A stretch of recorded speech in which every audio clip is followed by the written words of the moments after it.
মুয়াজ ইবনে জাবাল ওই উটের উপর থেকে আমার নবীর দিকে গাটা ঘুরায় তাকাইছে। চার চোখের মিলন হয়ে গেছে, নবীর চোখে চোখ পইরা গেছে। আমার নবী ইশারা দিয়া বিদায় দেয়, মুয়াজ রে আমারে ভালোভাবে দেখা যাও, এরপরে মদিনায় আইসা হয়তো তুমি আমারে পাইবা না। এই কথাটা যখন বলছে, মুয়াজ ইবনে জাবাল আমার নবীর দিকে তাকাইয়া চোখের পানি আর ধরে রাখতে পারে নাই বাবাজি, চোখের পানিটা ছাইরা দিয়া উটের উপর থেকে গড়াইয়া মরুভূমির মাঝখানে পড়ে গেছে। পুরা শরীরে ধুলা বালু লেগে গেছে। ওই ধুলা বালু মাখা শরীরটা নিয়া আমার নবীর দিকে পাগলের মতো দৌড় মারছে। আমার নবীও হাত দুইটা বাড়ায়া দিছে, মুয়াজ রে আমারে শেষবারের মতো দেখা যাও। মুয়াজ ইবনে জাবাল একটা দৌড় মাইরা আমার নবীরে যখন জড়ায়া ধরছে, আমার নবী তারে জড়ায়া ধইরা আদর দেয়, চেহারার ভিতরে হাতটা বুলায়া দেয় আর বলে, মুয়াজ রে এরপরে তুমি তো মদিনায় আসবা, হয়তো তখন আইসা আমারে আর পাইবা না। ইতিহাস লিখে মুয়াজ ইবনে জাবাল পরবর্তীতে মদিনায় ঠিকই আসছে, আমার নবীর আর পায় নাই বাবা। এর আগেই নবী দুনিয়া ছাইরা চইলা গেছে। ও আমার আশিকে রাসূল ভাইরা রে, ও আমার পর্দার আমার মা বোনেরা, ও আমার কলিজার টুকরা ছাত্র বন্ধুরা, দিলের কানটা লাগায়া কথাগুলো শুনতে থাকেন। ওই নবীর মোহাব্বতে চোখের পানি জড়াইয়া আল্লাহর কাছে দরখাস্ত দেন, মাওলা হে জীবনে একবার আমারে মদিনা দেখাইও। ওই মদিনা না দেখাইয়া আমারে তুমি কবরে নিও না রে আল্লাহ। যেই নবী আমাদেরকে এতটা ভালোবাসলো, যেই নবী উম্মতের জন্য এতটা পাগল, আমার নবী উম্মতের জন্য কত পাগল জানো? নবী বেহুশ হইয়া এরপরে হুশ ফিরার পরে আমার নবী ব্যথার খবর লয় না, উম্মতের খবর লয়। ওই যে মদিনা থেকে মাত্র 4 কিলোমিটার দূর উহুদের পাহাড়, ওই উহুদের ময়দানটা, মসজিদে নববীর একটা দরজা আছে বাবে উহুদ, ওই বাবে উহুদ থেকে তাকাইলে সোজা উহুদের পাহাড়টা দেখা যায়। মাত্র 4 কিলোমিটার দূরত্ব। এই 4 কিলোমিটার দূরত্ব নবী যখন উহুদের ময়দানে আসলেন, সাহাবায়ে কেরামের কাফেলা নিয়ে নবীকে গাছ চিনছে, আমার নবীকে মাছ চিনছে, আমার নবীকে মরুভূমির উট চিনছে, আমার নবীকে গুইসাপ চিনছে, আমার নবীর নবুয়তির সাক্ষ্য পাথর পর্যন্ত দিছে। আমার নবী এত শানওয়ালা নবী, এত মানওয়ালা নবী, যাকে আমার আল্লাহ ভালোবাসে। অন্যান্য নবী যারা, তাদেরকে আল্লাহ পাক রব্বুল আলামিন আমার নবীর যতগুলো শান আছে এর ভিতরে অন্যান্য নবীর কালিমা আমার আল্লাহ যে দিয়েছেন, সব নবী কিন্তু এক তাওহীদের দাওয়াত দিছে। অন্যান্য নবীদের কালিমার সাথে আমার আল্লাহ রাসূলুল্লাহ শব্দ লাগায় নাই, শুধুমাত্র আমাদের নবীর কালিমার ক্ষেত্রে আল্লাহ রাসূলুল্লাহ শব্দ ব্যবহার করছে। বাবা আদম আলাইহিস সালাতু ওয়াস সালাম এক কালিমার দাওয়াত দিছে, লা ইলাহা ইল্লাল্লাহ। আদম সফিউল্লাহ, মুসা আলাইহিস সালাতু ওয়াস সালাম একই কালিমার দাওয়াত দিছে, লা ইলাহা ইল্লাল্লাহ। মুসা কালিমুল্লাহ, ঈসা আলাইহিস সালাম একই কালিমার দাওয়াত দিছে, লা ইলাহা ইল্লাল্লাহ। ঈসা রূহুল্লাহ। এমনি ভাবে সমস্ত পয়গাম্বররা একই কালিমার দাওয়াত দিছে, কিন্তু ওই কালিমার সাথে রাসূলুল্লাহ শব্দ আল্লাহ লাগায় নাই।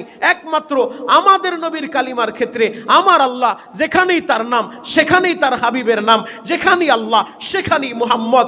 লা ইলাহা ইল্লাল্লাহ মুহাম্মাদুর রাসূলুল্লাহ। নামাজের ভিতরে আল্লাহর নাম, সেখানেও নবী মুহাম্মদের নাম। আজানের ভিতরে আল্লাহর নাম, সেখানেও নবী মুহাম্মদের নাম। আমার আল্লাহর শান যত, আমার আল্লাহর রুবুবিয়াতের এরিয়া যত, মুহাম্মদুর রাসূলুল্লাহ। আল্লাহ পাক রব্বুল আলামিন হলেন রব্বুল আলামিন, আর আমার নবী হলেন রহমাতুল লিল আলামিন। আল্লাহ গোটা জগতের রব, আমার নবীকে গোটা জগতের রহমত বানায় আল্লাহ দুনিয়ায় পাঠিয়ে দিয়েছে। সুবহানাল্লাহ। আজকে আমরা সেই নবী চিনলাম না, সেই নবীর পরিচয় আমরা জানি না, সেই নবীর মোহাব্বত আমাদের দিলের ভিতরে নাই। অথচ আমার নবীর জন্য গাছ পর্যন্ত পাগল ছিল। জ্বলন্ত একটা প্রমাণ আপনাদের সামনে আমি এখন তুলে ধরব। দিলের কানটা লাগায়া আমার কথাগুলো শুনবেন। আর দেখেন তো নবীর মোহাব্বতে এক ফোঁটা চোখের পানি বের করতে পারেন কিনা। যদি চোখের গরম পানিটা ছেড়ে দিয়া আল্লাহকে বুঝায় বলতে পারেন, আল্লাহ আপনি আমাকে মাফ করে দেন, আল্লাহ একবার হলেও নবীজিকে স্বপ্নে যোগে দেখায় দেন, এ চোখের পানি বৃথা যাবে না, যাবে না। আমাদের গুনাহের কারণে জাহান্নামের আগুন জ্বলে, আর ওই আগুন নিবানোর জন্য চোখের পানির দরকার। এ চোখের পানিটা আল্লাহ বড় পছন্দ করে, এজন্য চোখের পানিগুলা রেডি করেন। আল্লাহ আমাদের সবাইকে কবুল করেন, সকলেই বলেন আমিন। মসজিদে নববীর ভিতরে আমার নবীর মসজিদ যেটাকে বলা হয়, নবী যখন মক্কা থেকে হিজরত করে মদিনায় গিয়েছেন, মদিনায় যাওয়ার পরে আমার নবী মদিনায় যখন গেলেন, মদিনায় যাওয়ার পরে আপনারা সকলেই জানেন আমার নবী মসজিদ নির্মাণ করছেন, যেই মসজিদের নাম মসজিদে নববী। মসজিদে নববী নির্মাণের আগে কুবা এলাকায় নবীজি 1 সপ্তাহ ছিলেন। 1 সপ্তাহের ব্যবধানে ওই জায়গায় একটা মসজিদ বানাইছেন যেটার নাম কুবা মসজিদ। এই কুবা মসজিদের ফজিলত হলো, যারা 2 রাকাত নামাজ কুবা মসজিদে আদায় করবে, আল্লাহ পাক রব্বুল আলামিন একটা কবুল উমরা হজের সওয়াব তাদের আমল নামায় দান করবে। আপনাদের মন খারাপ? সবার ক্ষুধা লাগছে? ক্ষুধা লাগছে? ক্ষুধা লাগলে খাবারেরও ব্যবস্থা আছে। এরপরেও ডানে বামে তাকায়েন না আব্বারা, একবারে সোজা তাকায় থাকেন, দিলের কান দিয়া কথাগুলো শোনেন, ডানে বামে তাকানো যাবে না। সুবহানাল্লাহ, আলহামদুলিল্লাহ, আল্লাহু আকবার বলার টাইম আসলে বলবেন, কিরপুরতা করবেন না। সুবহানাল্লাহ বলেন। একবার যে সুবহানাল্লাহ বলে, আল্লাহ পাক রব্বুল আলামিন তার নাম, তার বাবার নাম, দাদার নাম সহ জান্নাতের ভিতরে একটা সুবহানাল্লাহর গাছ লাগায় দেয়। ওই গাছটা কেমন হয় জানেন? সাহাবীরা বলছিলেন, নবীজি গাছটা কেমন হবে? নবীজি বলছেন, একটা যুদ্ধের তেজস্ব ঘোড়া 500 বছর যদি দৌড়ায়, এরপরেও সুবহানাল্লাহর যেই গাছটা আল্লাহ লাগাবে, এই গাছের ছায়াটা অতিক্রম করতে পারবে না। তো আপনারা যতবার সুবহানাল্লাহ বলবেন, ততবার আপনার নামে, আপনার বাবার নামে, দাদার নামে আল্লাহ জান্নাতের ভিতরে একটা সুবহানাল্লাহর গাছ লাগায় দিবে। সবাই বাবার জন্য একটা গাছ লাগায় দেন, মায়ের জন্য একটা লাগায় দেন, দাদার জন্য একটা লাগায় দেন। তাহলে যতবার বলার টাইম আসবে সুবহানাল্লাহ বলবো তো ইনশাআল্লাহ। আল্লাহু আকবার বলেন। আমার নবী যেই মসজিদে নববী নির্মাণ করছেন, ওই মসজিদে পাশেই, মসজিদের সাথেই আমার নবীর রুম ছিল, যেই রুমের ভিতরে নবীজি বসবাস করতেন, ওইটা আম্মাজান আয়েশা রাদিয়াল্লাহু তাআলা আনহার রুম। ওই রুম এবং নবীজির মিম্বার, যে মিম্বারে নবীজি বয়ান করতেন, নামাজ পড়াইতেন, এর মাঝামাঝি যেই জায়গা, এটার নাম হলো রিয়াজুল জান্নাহ। মানে দুনিয়ার ভিতরে জান্নাতের জায়গা রিয়াজুল জান্নাহ। যে রিয়াজুল জান্নায় নামাজ পড়লো, সে যেন জান্নাতের ভিতরে নামাজ পড়লো। আরো জোরে বলেন। যে রিয়াজুল জান্নাহ নামাজ পড়লো, সে জান্নাতের ভিতরে নামাজ আদায় করলো। এই রিয়াজুল জান্নার ভিতরে একটা খুঁটি আছে, যেই খুঁটির নাম উস্তুনে হান্নানা। উস্তুনে হান্নানা একটা খেজুর গাছের নাম ছিল, মরা খেজুর গাছ, যেই খেজুর গাছের মাথাটাও ছিল না। ওই খেজুর গাছের সাথে হেলান দিয়া নবী আমার শুক্রবার জুমার দিন বয়ান করতেন। হঠাৎ করে মহিলাদের অবদানটা কত, আমার মা বোনরা, ইসলামের ভিতরে নারীদের অনেক অবদান রয়েছে। এই এক একটা অবদান যদি আলোচনা করি, ঘন্টার পর ঘন্টা শেষ হবে, আলোচনা করে শেষ করতে পারবো না। একজন মায়ের কথা বলি, মা খাদিজা। যেই মা খাদিজা, যেই জাবালে নূর, যেটা কোরআন নাজিলের পাহাড়, জমিন থেকে নিয়ে পাহাড়ের চূড়ায় 1000 1000 ফিট উপরে, মা খাদিজা আমার নবীকে এতটা ভালোবাসছেন, এতটা সাপোর্ট দিয়েছেন।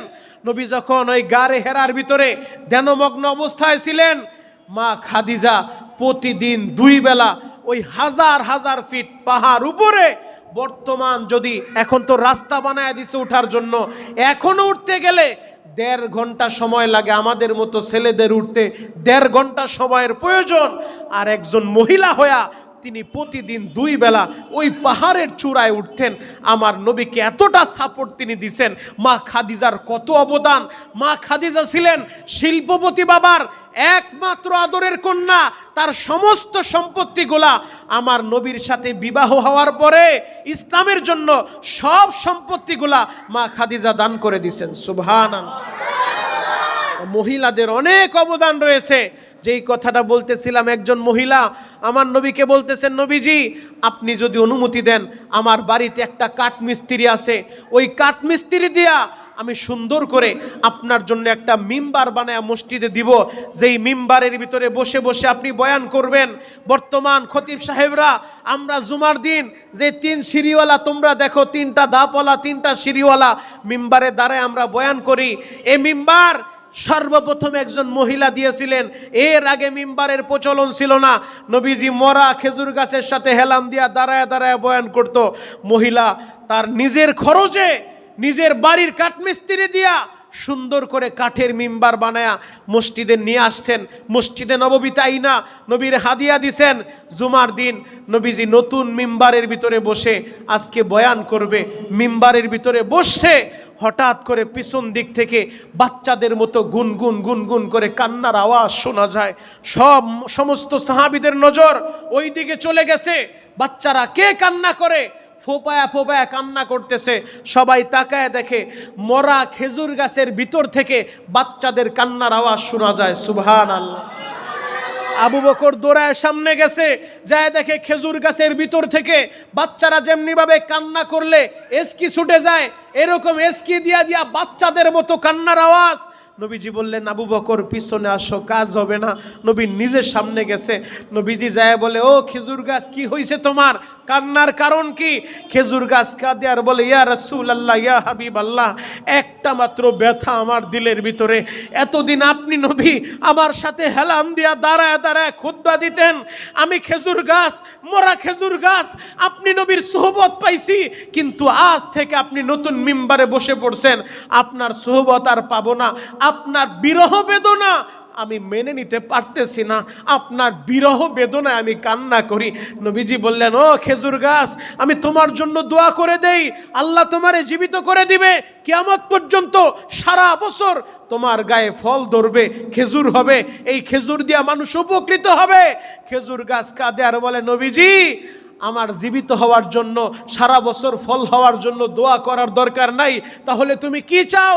খেজুর গাছ বলে, নবীজি এই দুনিয়ায় আপনি নতুন মিম্বারে বয়ান করবেন, আমি নিষেধ করব না, আমি শুধু একটা জিনিস আপনার কাছে চাই, আমি যেন জান্নাতে যাইও আপনি নবীর সাথে থাকতে পারি। আমার নবী দোয়া করে দিলেন, যাও তোমার জন্য দোয়া করলাম, তুমি জান্নাতে যে আমি নবীর সাথে থাকবা। গাছ হইয়া একটা খেজুর গাছ আমার নবী চিনলো। উম্মত নবী চিনলা না, নবী চিনলা না। ওই খেজুর গাছের এত দাম হয়ে গেল, ওই রিয়াজুল জান্নার ভিতরে দাফন কইরা খুঁটি বানায়া লিখে দিছে উস্তুনে হান্নানা। ওই খেজুর গাছটা ওই জায়গায় দাফন করা হয়েছে যে জায়গায় দোয়া করলে আল্লাহ ডাইরেক্ট দোয়া কবুল করে। রিয়াজুল জান্নাহ, এটা তো জান্নাতের একটা অংশ। ও আমার যুবক ভাইরা, ও আমার পর্দারালের মা বোনেরা, ও আমার তলবেলে মা বাজানেরা, আমি আপনাদের সকলের জন্য দোয়া করি, আল্লাহ যেন আপনাদের সবাইকে একবার হলো ওই সোনার মদিনা যাওয়ার মতো তৌফিক দান করে। নবীজির রওজার পাশে দাঁড়ায় আপনারাও যেন সালাম দিতে পারেন। আল্লাহ কবুল করুক, সকলে বলেন আমিন। মদিনায় যাইতে মন চায় কি চায় না? আরো জোরে বলেন, মন চায় কি চায় না? মদিনায় যদি যাইতে চান, চোখের পানি দিয়ে আল্লাহকে বুঝায় বলেন, আল্লাহ মরার আগে একবার আমারে মদিনা দেখাও, আমার নবীর রওজাটা আমারে দেখাও। কত আশেক মদিনায় যায়, কত আশেক নবীর পাগলেরা নবীর রওজার সামনে দাঁড়ায় আমার নবীরে সালাম দেয়। হায় আফসোস আমি যাইতে পারলাম না, আল্লাহ আমার একবার নিও। যদি চোখের পানি দেয়া বলতে পারো, ও তলবেলেম বাবাজিরা, মদিনায় যাইতে টাকা লাগবে না, আল্লাহরে বুঝায় বলতে পারলে অবশ্যই আল্লাহ তোমারে মদিনায় নিয়ে যাবে। আল্লাহ তোমার আরাফার ময়দানে নিয়ে যাবে। আল্লাহ তোমারে হাজর আসওয়াদের সামনে দাঁড় করায় দিবে, খানায়ে কাবা বাইতুল্লাহর সামনে দাঁড় করায় দিবে। আমার নবী উম্মতের কতটা ভালোবাসতো, আর উম্মত হইয়া তুমি আর আমি সেই নবীর শান নিয়ে আলোচনা করি না, সেই নবীর মহব্বত আমাদের দিলের ভিতরে নাই। নবী উম্মতের কত ভালোবাসতো জানো? জ্বলন্ত একটা প্রমাণ আমি তোমাদের সামনে তুলে দেই। নবীজি উম্মতকে কতটা ভালোবাসতেন, উম্মতকে কতটা মোহাব্বত করতেন। আমার নবীর আদরের একজন সাহাবী মুআজ ইবনে জাবাল, আমি এই ঘটনাটা বলতেছিলাম, মদিনা ছেড়ে যখন আসবো বাসের ভিতরে, এই তো গত মাসের 8 তারিখে বাসের ভিতরে উঠা মদিনা থেকে বিদায় নিব, আমি হাজীদেরকে বলতেছিলাম, ও হাজীরা, জানালা দিয়ে এখনো সুযোগ আছে, ডানে বামে তাকান, মদিনার গম্বুজগুলো এখনো দেখা যায়, কিছুক্ষণ পর হয়তো মদিনার এই গম্বুজগুলো আপনারা দেখতে পাবেন না, আর জীবনে মদিনায় আসতে পারেন কিনা কোনো গ্যারান্টি নাই। ও হাজীরা, একটু দিলের কানটা দিয়ে আমার কথাগুলো শোনেন আর মদিনার দিকে তাকান, মদিনার নবীকে বলে যান তিনি যেন আল্লাহর কাছে দরখাস্ত দেয় মরার আগে আবার যেন আপনাদেরকে মদিনায় নিয়ে আসে। এরপর আমি এই ঘটনাটা যখন বলতেছিলাম, ওই বাসের ভিতরে মহিলা পুরুষ যারাই ছিল সমস্ত হাদিরা পাগলের মতো কান্না শুরু করে দিছে, কারণ বিরহ বেদনা, বিদায় শব্দটা কত কঠিন এই শব্দটা যাদের সাথে ঘটে তারাই বুঝে। বিদায় লিখতে তো মাত্র ছোট্ট একটা শব্দ বিদায়, কিন্তু এর মর্মার্থ কত এটা নিয়ে চিন্তা যারা করে তাদের দিলটা ক্ষত বিক্ষত হয়ে যায়। আমার নবী তার সাহাবী মুআজ ইবনে জাবালকে ইয়ামানের গভর্নর বানাইছেন। ইয়ামানের গভর্নর বানায়া মুআজ ইবনে জাবালকে নবীজি উটের উপরে উঠাইছেন। উটের উপরে উঠে বলে, মুআজ চলো তোমারে বিদায় দিয়ে আসি। নবীজি নিজে হাঁটতেছেন, বাচ্চারে যেমনি ভাবে মা ভালোবাসে, তোমরা যারা গ্রামের বাড়ি থেকে আসছো এই বন্ধের সময় দেখবা মা তোমারে যেই গাড়ির ভিতরে উঠাইয়া দিছে, যেই অটোতে উঠাইছে, যেই রিক্সায় উঠাইছে, যেই বাসের ভিতরে উঠাইছে, সন্তানের ওই গাড়িটা যত দূর দেখা যায় মা রাস্তায় দাঁড়ায় দাঁড়ায় কাপড়ের আঁচল দিয়া চোখের পানি মুছে আর গাড়ির দিকে তাকায় থাকে। আমার জাদু বিদেশের বাড়ি যায়, আমার জাদু ঢাকার জমিনে যাচ্ছে লেখাপড়া করার জন্য, সন্তানের দিকে তাকায় থাকে, মা চোখের পানি জড়াইতে থাকে। এয়ারপোর্টে যারা যান, যাদের সন্তান প্রবাসের বাড়িতে থাকে, প্রবাসীরা জানে ওই বিদায় শব্দটা কত করুণ। যাদের স্বামী বিদেশে থাকে, তাই ওই স্ত্রীরা যখন এয়ারপোর্টে স্বামীরে বিদায় দিতে যায়, ওই স্ত্রী তখন বুঝে বিদায় এই জিনিসটা কত কঠিন, ওই স্বামী বুঝে বিদায় জিনিসটা কত কঠিন। যখন এয়ারপোর্ট দিয়া রওনা হয়ে যায় আর হাতের ইশারা দিয়া বুঝাইতে থাকে আমার জন্য দোয়া কইরো, বায়ে বায়ে দিয়া বিদায় নিতে থাকে, তখন দিলটা ক্ষত বিক্ষত হয়ে যায়। ওহো, এই প্রবাসের বাড়িতে আইসা আমি আমার সন্তানের কাছ থেকে কত দূরে, আমি আমার মা বাবার কাছ থেকে কত দূরে। প্রবাসের বাড়িতে যারা থাকে তোমরা জানো তারা কত কষ্ট করে। এমন বহুত প্রবাসী আছে এক পোশাকে সপ্তাহ পর সপ্তাহ কাটায় দেয়, ঠিক মতো ভালো একটা পোশাকও পায় না, খাবার খাইতে পারে না, মাথার গাম পায়ে জড়ায়, এত কষ্ট করে রেমিটেন্স টাকা পাঠায় বাংলাদেশে। আজকে আমার বাংলাদেশে ওই প্রবাসীদেরকে সম্মান দেয় না, বাংলাদেশে প্রবাসীদেরকে ফ্যাসিলিটি দেয় না, অথচ প্রবাসীরা রেমিটেন্স পাঠাইতে যায় মাথার গাম পায়ে ফেলায়। কথা বলেন ঠিক কিনা? বহুত প্রবাসী এমনও আছে যারা প্রবাসে যায় আর মা বাবার শেষ দেখাটাও দেখতে পারে না। যেই কথাটা বলতেছিলাম, নবী যখন মুআজ ইবনে জাবাল উটের উপরে উঠাইছে, বিদায় দিতেছে, কথা বলতেছে, হঠাৎ করে মরুভূমির মাঝখানে চলে আসছে। মদিনার বাপ মদিনা, মদিনার গেট যেটা, এই গেটের বাইরে, মদিনার এরিয়ার বাইরে চলে আসছে। মুআজ ইবনে জাবালকে নবীজি বিদায় দিতেছেন, হঠাৎ করে আমার নবী ডাক দিয়ে বললেন, মুআজ আমারে ভালোভাবে দেখা যাও রে মুআজ, মুআজ রে, এরপরে হয়তো তুমি মদিনায় আসবা, মদিনায় আইসা আমি নবীরে আর দেখতে পাইবা না। এই কথাটা যখন বলছে বাবা, এই কথাটা বলার সাথে সাথে মুআজ ইবনে জাবাল ওই উটের উপর থেকে আমার নবীর দিকে গাটা ঘুরায় তাকাইছে। চার চোখের মিলন হয়ে গেছে, নবীর চোখে চোখ পইরা গেছে। আমার নবী ইশারা দিয়া বিদায় দেয়, মুআজ রে আমারে ভালোভাবে দেখা যাও, এরপরে মদিনায় আইসা হয়তো তুমি আমারে পাইবা না। এই কথাটা যখন বলছে, মুআজ ইবনে জাবাল আমার নবীর দিকে তাকাইয়া চোখের পানি আর ধরে রাখতে পারে নাই বাবাজি, চোখের পানিটা ছাইরা দিয়া উটের উপর থেকে গড়াইয়া মরুভূমির মাঝখানে পড়ে গেছে।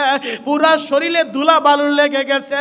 ওই ধুলা বালু মাখা শরীরটা নিয়া আমার নবীর দিকে পাগলের মতো দৌড় মারছে। আমার নবীও হাত দুইটা বাড়ায়া দিছে, মুআজ রে আমারে শেষবারের মতো দেখা যাও। মুআজ ইবনে জাবাল একটা দৌড় মাইরা আমার নবীরে যখন জড়ায়া ধরছে, আমার নবী তারে জড়ায়া ধইরা আদর দেয়, চেহারার ভিতরে হাতটা বুলায়া দেয় আর বলে, মুআজ রে, এরপরে তুমি তো মদিনায় আসবা, হয়তো তখন আইসা আমারে আর পাইবা না। ইতিহাস লিখে মুআজ ইবনে জাবাল পরবর্তীতে মদিনায় ঠিকই আসছে, আমার নবীর আর পায় নাই বাবা। এর আগেই নবী দুনিয়া ছাইরা চইলা গেছে। ও আমার আশিকে রাসূল ভাইরা রে, ও আমার পর্দার আমার মা বোনেরা, ও আমার কলিজার টুকরা ছাত্র বন্ধুরা, দিলের কানটা লাগায়া কথাগুলো শুনতে থাকেন। ওই নবীর মোহাব্বতে চোখের পানি জড়াইয়া আল্লাহর কাছে দরখাস্ত দেন, মাওলা হে, জীবনে একবার আমারে মদিনা দেখাইও। ওই মদিনা না দেখাইয়া আমারে তুমি কবরে নিও না রে আল্লাহ। যেই নবী আমাদেরকে এতটা ভালোবাসলো, যেই নবী উম্মতের জন্য এতটা পাগল, আমার নবী উম্মতের জন্য কত পাগল জানো? নবী বেহুশ হইয়া এরপরে হুশ ফিরার পরে আমার নবী ব্যথার খবর লয় না, উম্মতের খবর লয়। ওই যে মদিনা থেকে মাত্র 4 কিলোমিটার দূর উহুদের পাহাড়, ওই উহুদের ময়দানটা, মসজিদে নববীর একটা দরজা আছে বাবে উহুদ, ওই বাবে উহুদ থেকে তাকাইলে সোজা উহুদের পাহাড়টা দেখা যায়। মাত্র 4 কিলোমিটার দূরত্ব। এই 4 কিলোমিটার দূরত্ব নবী যখন উহুদের ময়দানে আসলেন, সাহাবায়ে কেরামের কাফেলা নিয়া যুদ্ধের ময়দানে আসলেন। উহুদের ময়দানে নবী আমার যখন আসছেন, উহুদের ময়দানে যখন নবী আমার আসছেন, উহুদের ময়দানে আসার পরে আমার নবী, দয়ার নবী, মায়ার নবী, যখন বেঈমানের সাথে তুমুল বেগে যুদ্ধ শুরু হয়ে গেছে। আপনারা সকলেই জানেন উহুদের একটা পাহাড় আছে, রুমা পাহাড়। এই রুমা পাহাড়ের পাদদেশ দিয়া, গিরিপথ দিয়া অতর্কিতভাবে বেঈমানগুলা, মক্কার কাফেররা যখন আক্রমণ করছে, অনেক সাহাবী রক্তাক্ত হয়েছে, অনেক সাহাবী শাহাদাত বরণ করছে। উহুদের ময়দানের তালিকা যখন নবীজি করতেছিলেন, নবীজি বললেন, উহুদের ময়দানে কারা কারা যাবে একটা লিস্ট করতেছিলেন। ওই লিস্টের ভিতরে হযরতে হানজালা নামে নবীর একজন পাগল, নবীর একজন আশেক আয়েশা বলে, নবীজি আমিও আপনার সাথে যাব। নবীজি বলে, তুমি না আজকে বিয়ে করছো, আজকে তোমার বাসর রাত্রি হানজালা, আমি তোমারে আজকে অনুমতি দিতে পারি না, যাও তুমি বাড়িতে চলে যাও, বিবির হক আদায় করবা, তোমার আমি নিব না। হানজালা বলে, নবীজি আপনি থাকবেন জিহাদের ময়দানে, আমি থাকবো বাসর করে, হতে পারে না, আমি যেতে চাই। নবীজি বললেন, আজকে তোমার অনুমতি নাই। হানজালাকে নিলেন না। এদিক দিয়া বেলাল আয়েশা বলে, নবীজি আমি আপনার সাথে যাব। নবীজি বললেন, বেলাল সময় মতো আজান দিবা, এই যুদ্ধে তোমার অনুমতি দিব না, তোমাকে নিব না। বেলালকেও নিলেন না। বাকি সাহাবীদেরকে নিয়ে নবীজি উহুদের ময়দানে চলে গেছেন। উহুদের ময়দানে যুদ্ধ চলতেছে। হঠাৎ করে আমার নবীর মাথার ভিতরে লোহার হেলমেট ছিল, খেলোয়াড়রা যেমন মাথায় একটা হেলমেট পরে, এইরকম যুদ্ধের হেলমেট ছিল। হঠাৎ করে একটা বেঈমান পিছন দিক থেকে যখন কোপ মারছে আমার নবীর বরাবর মাথার ওই লোহার হেলমেটের ভিতরে লাইগা, হেলমেটের কড়া ভেঙে নবীর দুই চোয়ালের মধ্যখান দিয়ে ঢুকে নবীর দুইটা দাঁত শহীদ হয়ে গেছে। আমার নবীর দান যখন শহীদ হয়ে গেছে, আমার নবী কাঁচা দাঁত ভাঙার সাথে সাথে অজরে রক্তগুলা ঝরতেছিল। নবী আমার বেহুশ হয়ে জমিনের ভিতরে পড়ে গেছে, আমার নবীর হুঁশ নাই, নবী বেহুশ হয়ে উহুদের ময়দানে পড়ে গেছে।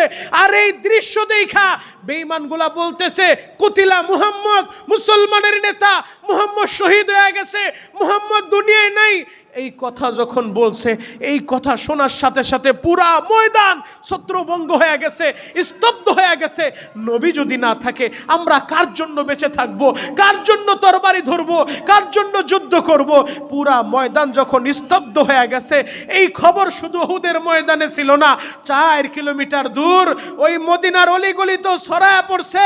যেই হানজালাকে নবী উহুদের ময়দানে আনে নাই, হানজালা ফরজ গোসল করার জন্য গোসলখানায় ঢুকছে, মাথার ভিতরে পানি ডালবে। হঠাৎ করে কে যেন ডাক দিয়ে বলে, হানজালা রে, নবী নাই, নবী নাই, নবী উহুদের ময়দানে শহীদ হয়ে গেছে। হানজালার কানে খবরটা যখন আসলো, একটা লাফ মাইরা গোসলখানা থেকে ঘরের ভিতরে যাইয়া তরবারিটা হাতে নিছে। বিবি বলে, স্বামী আমার গেলেন গোসল করতে, গোসল না কইরা রুমের ভিতরে আইসা আপনি তরবারি তরবারি নিয়ে আবার কোথায় ছুটলেন? হানজালা বলে, বিবি রে, আমারে ডাক দিয়া ডিস্টার্ব কইরো না রে বিবি, আমার নবী দুনিয়ায় নাই গো, আমার নবী বলে শহীদ হয়ে গেছে, আমি হানজালা কেমনে ঘরে থাকি? বিবি বলে, স্বামী গো, আপনি উহুদের ময়দানে যাবেন, আমি নিষেধ করব না, তবে আপনার উপরে গোসল তো ফরজ হয়ে গেছে, আগে ফরজ গোসলটা কইরা যান। হানজালা বলে, বিবি রে, আমি যদি গোসল করতে যাই আমার দেরি হয়ে যাবে, যেই বেঈমানগুলো আমার নবীরে মারছে ওরা তো পালায়া যাবে, আমি গোসল কইরা সময় নষ্ট করব না, আগে ময়দানে যাব, আমার নবী বেঁচে আছে না মরে গেছে, আমার নবীর কি অবস্থা, আমি বেঈমানদের প্রতিশোধ নিব, এরপরে আমি গোসল করব, এর আগে গোসল করব না। হানজালা ছুটে চলছে, এই দিক দিয়ে আরেকজন মহিলা পাগলের মতো দৌড়ায় দৌড়ায় আসতেছে। প্রতিমধ্যে মুসলমানের সাথে দেখা, ও মহিলা কোথায় ছুটলা? মহিলা কান্দে আর বলে, তোমরা কি উহুদের ময়দান থেকে আসছো? বলে, হ্যাঁ উহুদের ময়দান থেকে আসছি। একজন বলে, আমি দেখলাম তোমার ছেলেটা শহীদ হয়ে গেছে। ওই মহিলা কান্দে আর বলে, আমার ছেলে বেঁচে আছে না মরে গেছে আমি জানতে চাই না, আগে আমারে বলো আমার নবী কেমন আছে, আমার নবী বেঁচে আছে না মরে গেছে, আমার নবীর সংবাদটা আমারে দাও। আর একটু দূর সামনে অগ্রসর হইছে, আর একদল মুসলমানের সাথে দেখা, ডাইকা ডাইকা বলে, ও মহিলা, আমরা দেখলাম তোমার স্বামী শহীদ হয়ে গেছে। মহিলা কান্দে আর বলে, স্বামী বেঁচে আছে না মরে গেছে আমি তো জিজ্ঞেস করি নাই, আগে বলো আমার দয়ার নবী কেমন আছে, আমার নবী বেঁচে আছে না মরে গেছে, আমার নবীর সংবাদটা আমারে দাও। নবীর জন্য কতটা পাগল ছিল বাবা। আমার নবী যখন বেহুশা পড়ে আছে, হযরতে আবু বকর আমার নবীরে ধইরা ওই পাহাড়ের উপরে নিয়ে গেছে। পাহাড়ের উপরে যখন নিছে, পাহাড়ের বড় একটা পাথর দুইটা টুকরা হইয়া আমার নবীর জন্য বসার ব্যবস্থা করে দিছে। আরো জোরে বলেন, আমার নবীকে বসার ব্যবস্থা করে দিছেন। মুহতারাম হাজিরিন, আমার নবী যখন ওই পাথরের উপরে বিশ্রাম নিলেন, উপরের মাইকটা বন্ধ করে দেন সুইচটা। আমার নবী যখন ওই পাথরের ভিতরে বিশ্রাম নিলেন, পাথরের ভিতরে বিশ্রাম নেওয়ার পরে রহমাতুল্লিল আলামিন নবী আমার যখন হুশ ফিরছে, হুশ ফিরার পরে জিব্রাইল আমিন আয়েশা জিজ্ঞেস করতেছেন, ইয়া রাসূলুল্লাহ, ইয়া হাবিবাল্লাহ, নবীজি আমরা আপনার কাছে জিজ্ঞেস করতে চাই, আমরা আপনার কাছে জানতে চাই, নবীজি দাঁত ভাঙা ব্যথা কেমন লাগে, মাথা ভাঙার ব্যথা কেমন লাগে? নবীজি বলে, জিব্রাইল রে, দাঁতের আঘাত জিজ্ঞেস করলা, মাথার আঘাত জিজ্ঞেস করলা, উম্মতের ব্যথাটা কেমন জিজ্ঞেস করলা না? যেই নবী অসুস্থ অবস্থায়ও, যেই নবী আহত অবস্থায়ও উম্মতকে ভুলে নাই, আজকে আমরা উম্মত, সেই নবীর খবর নাই। কথা বলেন ঠিক কিনা? কেমন উম্মত হইলাম? আমার নবী হুশ ফিরার পরে নবী আমার বলতেছেন, আমার সাহাবীরা, এই যুদ্ধে যারা শহীদ হয়েছে শহীদদের লাশগুলা টেনে টেনে এক জায়গায় জমায়েত করো, এদেরকে তোমরা গোসল দিও না, বিনা গোসলে শহীদদেরকে রক্তমাখা জামা নিয়া জানাজা পইরা এরপরে কবরে দিয়া দাও, দাফন কাফনের ব্যবস্থা করো, কারণ শহীদরা রক্তমাখা জামা নিয়ে হাসরের ময়দানে দাঁড়াবে, আমার আল্লাহ বিনা হিসাবে জান্নাত দিবে। সুবহানাল্লাহ। হঠাৎ করে এক মহিলা চিৎকার মারতেছে আর বলতেছে, নবীজি আমার একটা কথা শুনেন, আমার স্বামীর আবার গোসল না দিয়া কবরে দিয়েন না। বলে, কে তুমি, কি তোমার পরিচয়? মহিলা বলে, নবীজি আমি হানজালার বিবি, আমার স্বামী আপনার সাথে জিহাদের ময়দানে আসতে চেয়েছিল, কিন্তু আপনি তার অনুমতি দেন নাই। নবীজি আমার স্বামী যখন শুনছে গোসলখানায় গেছে ফরজ গোসল করার জন্য, শুনছে আপনি দুনিয়ায় নাই, আমার স্বামী পাগলের মতো ছুটে আসছে, আমার স্বামীর উপরে গোসল ফরজ, নবীজি আমার স্বামীরে গোসল না দিয়ে আবার কবর দিয়েন না। নবীজি বলেন, হানজালার লাশটা খুঁজে পায় না। জিব্রাইল বলে, নবীজি আপনি চিন্তিত হবেন না, হানজালা দুনিয়ার পানি দিয়ে গোসল করতে গেলে দেরি হবে, আপনার মোহাব্বতে গোসল না কইরা পাগলের মতো ময়দানে আসছে, আমার আল্লাহ হানজালারে এমন ভাবে কবুল করছে, প্রথম আসমানে উঠায়া ফেরেশতাদের মাধ্যমে আমার আল্লাহ হানজালার গোসলের ব্যবস্থা করে দিচ্ছে। আরো জোরে বলেন, দুনিয়ায় থাইকা হযরতে হানজালা জান্নাতের পানি দিয়া গোসল পায়, আর উম্মত তোমার আমার হালত কি? তোমার আমার হালত কি যদি আমরাও নবীকে সেইভাবে মোহাব্বত করতে পারি, নবীকে ভালোবাসতে পারি, নবীর মোহাব্বত আমাদের দিলের ভিতরে থাকে, আল্লাহ আমাদেরকেও কবুল করবেন। উহুদের ময়দানে একজন দুইজন না 70 জন সাহাবায়ে কেরাম শাহাদাতের অমীয় সুধা পান করছেন।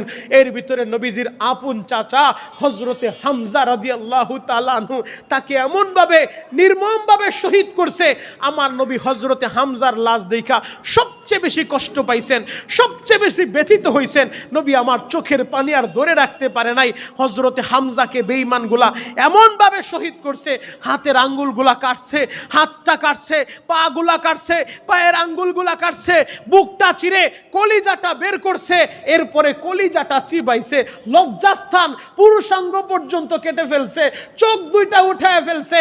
হযরতে হামজার এই দৃশ্য দেখা আমার নবী চিৎকার মেরে মেরে কাঁদছেন। আমার নবী সহ্য করতে পারে নাই। ওই উহুদের ময়দানে হযরতে হামজা রাদিয়াল্লাহু তাআলা আনহু শুয়ে আছে। উহুদের ময়দানে মুসআব ইবনে উমাইর রাদিয়াল্লাহু তাআলা আনহু শুয়ে আছে। উহুদের ময়দানে হযরতে হানজালা রাদিয়াল্লাহু তাআলা আনহু শুয়ে আছে।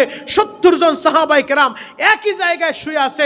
শুহাদায়ে উহুদ, আমি আপনাদের জন্য দোয়া করি আল্লাহ যেন আপনাদের সবাইকে একবার হলো ওই নবীর স্মৃতি বিজড়িত জায়গা শুহাদায়ে উহুদ, যেই জায়গায় 70 জন সাহাবায়ে কেরাম ঘুমায় আছে, নবীর রক্ত যেই জায়গায় পড়ছে, নবী যেই জায়গায় আহত অবস্থায় বিশ্রাম নিয়েছিলেন, ওই স্মৃতি বিজড়িত জায়গাগুলো যেন আল্লাহ আপনাদের সবাইকে মরার আগে একবার হলো দেখার মতো সুযোগ দান করে। সবাই বলে না আমিন, আরো জোরে বলে না আমিন। তাহলে মদিনায় যাওয়ার ইচ্ছা আছে না নাই? আরো জোরে বলে না আছে না নাই? আমরা সবাই মদিনায় যেতে চাই ইনশাআল্লাহ। তাহলে মদিনায় যাইতে চাইলে, নবীরে ভালোবাসলে নবীর সুন্নত মানার দরকার আছে না নাই? আমাদের ব্যক্তি জীবনে, পারিবারিক জীবনে, সামাজিক জীবনে আমরা নবীর মদিনাওয়ালার সেই সুন্নতকে বাস্তবায়ন করব ইনশাআল্লাহ।